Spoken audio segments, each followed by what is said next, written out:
नमस्कार। आज के इस वीडियो में हम यूपी टेट एग्जाम 2021 के लिए गणित के अति महत्वपूर्ण प्रश्नों को देखेंगे। इस वीडियो में हम केवल उन्हीं प्रश्नों को सॉल्व करेंगे जो यूपी टेट में पूछे जाते हैं, जिनसे संबंधित प्रश्न हर बार एग्जाम में पूछा ही जाता है। केवल उन्हीं प्रश्नों को देखेंगे। तो आप लोग इस पूरे वीडियो को ध्यान से देखिए। इसमें से निश्चित रूप से आपके यूपी टेट एग्जाम में प्रश्न जरूर मिलेगा। ठीक है, तो पहला प्रश्न है आपके सामने, सबसे छोटी अभाज्य संख्या क्या है? आपको बताना है 0, 1, 2, 3। तो दोस्तों सबसे पहले आप समझ जाइए कि अभाज्य संख्या किसे कहते हैं। अभाज्य संख्या वह संख्या होती है जो केवल एक और स्वयं के अतिरिक्त किसी दूसरी संख्या से विभाजित नहीं होती है या दूसरी संख्या से नहीं कटती है, उसे हम अभाज्य संख्या कहते हैं। जैसे कि 2 हो गया, 3 हो गया, 5 हो गया, 7 हो गया, ये सभी संख्याएं अभाज्य संख्याएं होती हैं दोस्तों। ठीक है, लेकिन इसमें आपको क्या पूछा है? सबसे छोटी अभाज्य संख्या आपको बताना है। तो सबसे छोटी अभाज्य संख्या आपकी 2 है। इसे आप लोग ध्यान में रखिएगा, इंपॉर्टेंट प्रश्न है, पूछा जाता है इससे संबंधित। एक की बात करें तो एक जो है ना तो भाज्य है और ना ही अभाज्य है। एक आप लगाकर बिल्कुल मत आना, नहीं तो गलत हो जाएगा। एक ना तो भाज्य है ना ही अभाज्य है, केवल 2 आपकी सबसे छोटी अभाज्य संख्या है। चलिए नेक्स्ट प्रश्न देखते हैं। प्रथम 3 क्रमागत सम संख्याओं का मासा तथा लासा क्या होगा? आपको बताना है। तो देखिए इसमें प्रथम 3 क्रमागत संख्या कौन सी होती हैं? प्रथम 3 क्रमागत संख्या आपकी हैं 2, 4 और 6। ये तीनों संख्याएं प्रथम 3 क्रमागत सम संख्याएं हैं। ठीक है, 2 सम है, 3 अगर लेते तो विषम हो जाता, इसलिए 3 को छोड़ दिया गया। 4 को ले लिया गया क्योंकि सम है, 5 को विषम है छोड़ दिया गया, फिर 6 को ले लिया गया। ठीक, अब इनका आपको मासा बताना है। तो मासा इनका क्या हो जाएगा आप बताइए। मासा कैसे निकालेंगे? भाग देकर भी आप मासा निकाल सकते हैं।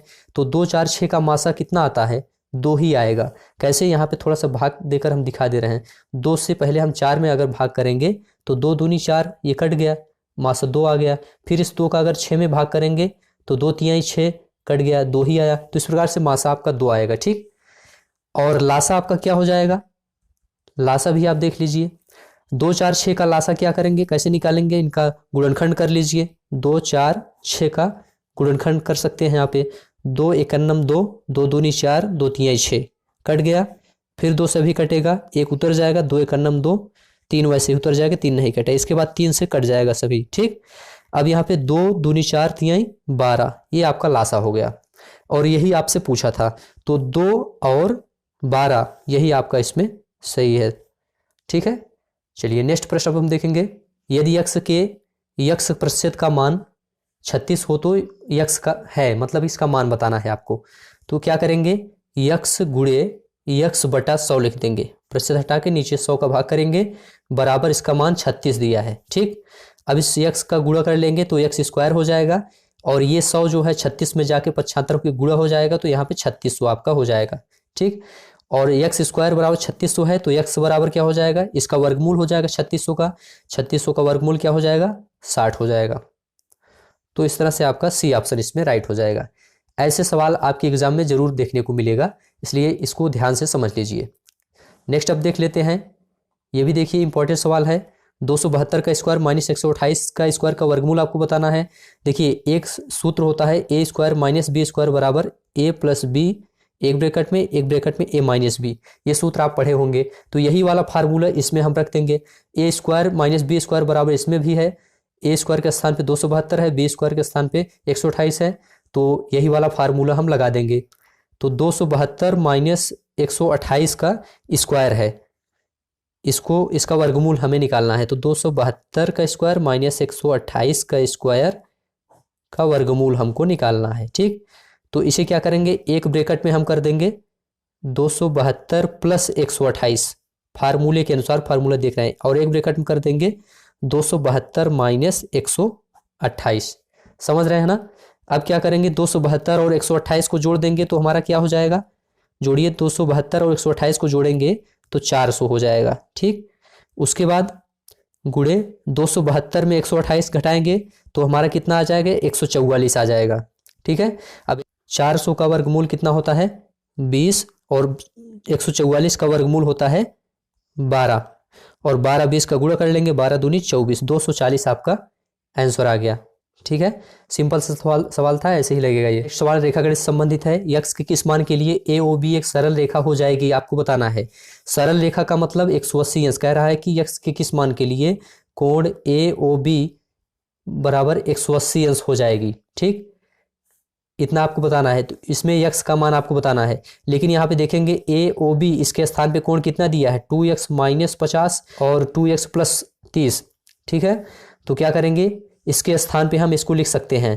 क्या लिखेंगे, 2x + 30 और प्लस 2x - 50 बराबर 180 अंश। ठीक है, और इसके बाद देखिए 2x जुड़ जाएगा, इतना हो जाएगा 4x, और 30 और 50 में 30 घटेगा तो -20 बराबर 180, और 4x बराबर हो जाएगा, ये -20 इधर आएगा, 180 में जुड़ जाएगा तो 200 हो जाएगा, और x बराबर 200 में 4 का भाग हो जाएगा, 4 पंचे 20, x बराबर आपका 50 आ जाएगा आंसर। सिंपल सा प्रश्न था। क्या करना था दोस्तों, आपको प्रश्न में दिया है ए ओ बी एक सरल रेखा हो जाएगी। सरल रेखा का मतलब 180 अंश इसका मान हो जाएगा। ठीक है, जबकि यहाँ पे एक ए ओ बी का मान दिया है 2x - 50 और 2x + 30। तो क्या करेंगे, 2x + 30 और 2x - 50 को हम इसके स्थान पे जोड़ के लिख देंगे, बराबर ये 180 हो जाएगी, क्योंकि प्रश्न में 180 दिया है। ठीक है, तो इस तरह से पक्षांतर करके आपका आंसर आ जाएगा। ये सवाल इंपॉर्टेंट है, ध्यान से देख लीजिए। नेक्स्ट है, चित्र में ए बी डी, कोण ए बी डी तथा कोण सी बी डी परस्पर है। कौन से कोण हैं, आपको यह इसमें बताना है। देखिए दोस्तों, यदि दो कोणों के एक ही शीर्ष हो, जो दो कोण दिए गए हैं यदि इनके एक ही शीर्ष हो, तथा जो कोण बना रही है रेखा या कोण बनाने वाली जो भुजा है वह एक भुजा उसमें से उभयनिष्ठ है। जैसे कि ये जो कोण बन रहा है इसमें एक भुजा देख रहे हैं उभयनिष्ठ है, तो ये दोनों जो कोण हैं वो कौन से कोण हो जाते हैं, आसन्न कोण हो जाते हैं। ठीक है, तो इस तरह से ये ऑप्शन आपका सही हो जाएगा। नेक्स्ट प्रश्न है, इसमें आप देखेंगे यदि एक वृत्त की त्रिज्या को 1 सेंटीमीटर बढ़ा दिया जाए तो नए वृत्त की परिधि और उसके व्यास में अनुपात आपको बताना है। देखिए, वृत्त की त्रिज्या 1 सेंटीमीटर बढ़ाए तो इसमें आपको परिधि और व्यास बताना है। ठीक है, तो त्रिज्या हम मान लेते हैं कितना, त्रिज्या मान लेते हैं r है। ठीक है, त्रिज्या बराबर r, और परिधि बराबर सूत्र क्या होता है 2πr, और व्यास क्या होता है, त्रिज्या का दूना होता है तो 2r हम इसे लिखेंगे। ठीक है, अब इसमें देखेंगे कह रहा है कि 1 सेंटीमीटर बढ़ा दिया जाता है, तब परिधि कितनी हो जाएगी। अगर 1 सेंटीमीटर बढ़ा देंगे तो परिधि कितनी हो जाएगी, तो त्रिज्या में अगर 1 सेंटीमीटर बढ़ जाएगा तो 2π, और त्रिज्या में r+1 हो जाएगा परिधि। ठीक है, इसमें r में 1 जुड़ जाएगा। इसी प्रकार से व्यास कितना हो जाएगा, व्यास 2r है तो 2r+1 हो जाएगा, क्योंकि इसमें भी r में 1 बढ़ जाएगा, प्रश्न में दिया है 1 सेंटीमीटर बढ़ा दे। अब इन दोनों का परिधि और व्यास का क्या बताना है, आपको अनुपात बताना है। तो अनुपात ऐसे ही निकाल लेंगे, बीच में ऐसे कर दीजिए, अनुपात हो जाएगा। ये r+1 कैंसिल, 2 से 2 कैंसिल, ये पाई यहाँ बचेगा, नीचे 1 बचेगा, तो आपका आंसर क्या हो जाएगा, π/1। ये वाला ऑप्शन सही है। तो इस प्रकार के सवाल ऐसे ही लगते हैं, इंपॉर्टेंट प्रश्न है। नेक्स्ट अब देखेंगे 2/3 और 3/5, 5/8 में सबसे बड़ी तथा सबसे छोटी भिन्न का अंतर बताना है। भिन्न का अंतर सबसे बड़ी और छोटी तभी ज्ञात होगा जब इनको आप दशमलव में बनाओगे। तो 2/3 को पहले दशमलव में आप बनाइए, और 3/5, 5/8 को भी बनाना है। 3 अंकों तक आप दशमलव में कम से कम बनाइए। इसको आप बनाएंगे तो कितना हो जाएगा, 0 दशमलव लगाएंगे 20 बन जाएगा, 3 छंग 18, फिर 2 बचेगा, फिर 3 छंग 18, 3 छंग 18, 0.66 आएगा। ठीक है, इसी प्रकार से 3/5 को जब दशमलव बनाएंगे, दशमलव लगाएंगे तो 30 बन जाएगा, 5 छंग 30, 0.6 आ जाएगा। और इसी प्रकार से आप 5/8 को जब दशमलव में बनाएंगे तो दशमलव लगा 50 बन जाएगा, और 8 छंग 48 हो जाएगा, 48 2 50 20 बन गया, 8 दूनी 16, 4 20, फिर 40 बन गया, 8 पंचे 40, ये आपका आ गया। ठीक है, अब इसमें देखेंगे सबसे छोटा कौन सा है, 0.6 है, इसके बाद कोई संख्या नहीं है, ये सबसे छोटा है। ठीक है, और इसके बाद जो है इससे थोड़ा बड़ा ये है, और सबसे बड़ा ये है। दशमलव के बाद 666 यहाँ पे 0.6, और यहाँ 625। ठीक है, तो आपको क्या बताना है कि इसमें जो है आपको भिन्न का अंतर आपको बताना है। तो सबसे पहले छोटी कौन सी है उसको आप देख लीजिए, सबसे छोटी भिन्न कौन सी है, सबसे छोटी ये वाली है 3/5, और सबसे बड़ी कौन सी है, सबसे बड़ी भिन्न आपकी कौन सी है, ये वाली संख्या है 2/3। अब इन दोनों का अंतर आपको बताना है। प्रश्न में क्या है, अंतर, अंतर बराबर क्या हो जाएगा, अंतर हो जाएगा इसमें 2/3, बड़ी में छोटी को माइनस करेंगे, 2/3 माइनस 3/5, अंतर कर दीजिए। 3 और 5 में एलसीएम आपका 15 हो जाएगा, 3 पचे 15, 5 दूनी 10, माइनस 5 तिहाई 15 और 3 तिहाई 9 बराबर हो जाएगा। 10 में से 9 घटाएंगे तो 1/15 आपका आंसर हो जाएगा। ठीक है, तो ये सवाल इसी तरह से लगेगा, इंपॉर्टेंट प्रश्न था। इस तरह के एक सवाल हर बार पूछा जाता है। ठीक है, चलिए अब नेक्स्ट प्रश्न देखेंगे। विभाजन के एक प्रश्न में रवि ने गलती से 3 के स्थान पर 8 से भाग दे दिया और उत्तर 15 प्राप्त किया, सही उत्तर क्या होगा। मान लेते हैं कि संख्या यक्स थी जिसमें भाग देना है। कौन सी संख्या थी, यक्स थी। ठीक है, 3 के स्थान पर इसने 8 से भाग दे दिया, चलो 8 से भाग दे देते हैं। उसके बाद उत्तर 15 प्राप्त हो गया, बराबर 15 कर देते हैं। तो यक्स बराबर क्या हो जाएगा, 15 8 120 हो जाएगा। यक्स का मान 120 आ गया। अब सही उत्तर आपको बताना, ये तो गलत वाला था क्योंकि 8 से भाग दे दिया।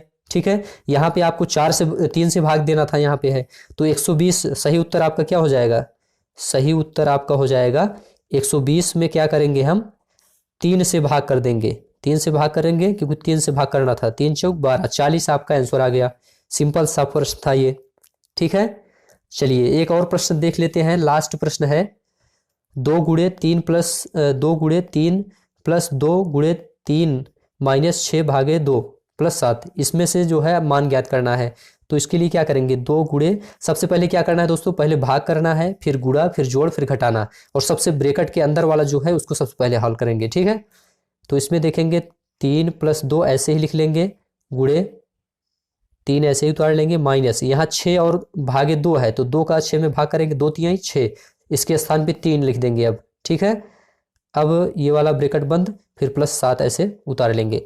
चलिए अब 2 गुणे फिर से देखते हैं, 2 गुणे 3 प्लस 2 गुणे, यहाँ 3 माइनस 3 बराबर क्या हो जाएगा, 0 हो जाएगा, और यहाँ प्लस 7 पहले से ही था। फिर इसके बाद देखेंगे 2 गुणे, ब्रैकेट लगाएंगे, यहाँ 2 का 0 में गुणा करेंगे तो दोनों जो है 0 हो जाएगा, तो 3 प्लस इसके स्थान पे 0 हो गया और प्लस 7। फिर से देखते हैं 2 गुणे, यहाँ देखिए 7 और 3 है, कितना हो जाएगा, 10 हो जाएगा। अब 2 का 10 में गुणा हो जाएगा, कितना हो जाएगा, 20 आपका आंसर हो जाएगा। तो ये वाला सवाल इसी तरह से लगेगा। दोस्तों इस तरह के सवाल आपके एग्जाम में जरूर देखने को मिलेगा। वीडियो देखने के लिए आप सभी का बहुत बहुत धन्यवाद। चैनल को सब्सक्राइब कर लीजिए। वीडियो कैसा लगा कमेंट में जरूर बताइए।